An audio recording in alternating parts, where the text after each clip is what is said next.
ఓ యువకుడు తనను వేధిస్తున్నాడని 10 రోజుల క్రితమే ఓ వివాహిత పోలీసులకు ఫిర్యాదు చేయగా నిందితుడిపై ఎలాంటి చర్యలు తీసుకోకుండా కౌన్సిలింగ్ ఇచ్చి పంపించేశారు. ఫలితంగా నాగాయలంకలో ఓ మహిళ నిండు ప్రాణం గాల్లో కలిసిపోయింది. ఈ ఘటనపై బాధిత కుటుంబ సభ్యులు, గ్రామస్తులు పోలీసుల తీరు పట్ల ఆగ్రహం వ్యక్తం చేస్తున్నారు. కృష్ణా జిల్లా నాగాయలంక ప్రధాన రహదారిలో ఉన్న అల్పాహార హోటల్లో పనిచేస్తున్న యతిరాజుల దుర్గ అనే వివాహితపై ఆదివారం రాత్రి 7:30 గంటల సమయంలో ఓ యువకుడు కత్తితో డొక్కలో పొడిచి పరారయ్యాడు. దుర్గ భర్త ప్రకాష్ కుటుంబ సభ్యులు ఆమెను అవనిగడ్డ ప్రభుత్వాసుపత్రికి తరలిస్తుండగా మార్గమధ్యంలో మరణించింది. బాధితురాలి భర్త ప్రకాష్ మాట్లాడుతూ, అవనిగడ్డ మండలం అశ్వారావుపాలెం గ్రామానికి చెందిన రేపల్లె హేమంత్ అనే వ్యక్తి కొన్నాళ్లుగా తన భార్య వెంట పడుతూ వేధిస్తున్నాడు. దీనిపై నాగాయలంక పోలీస్ స్టేషన్లో 10 రోజుల క్రితం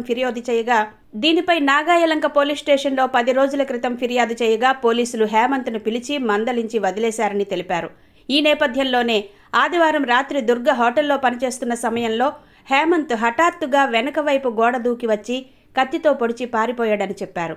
ఈ సంఘటనపై నాగాయలంక ఎస్ఐ ఎం. సుబ్రహ్మణ్యం కేసు నమోదు చేసి దర్యాప్తు చేపట్టారు.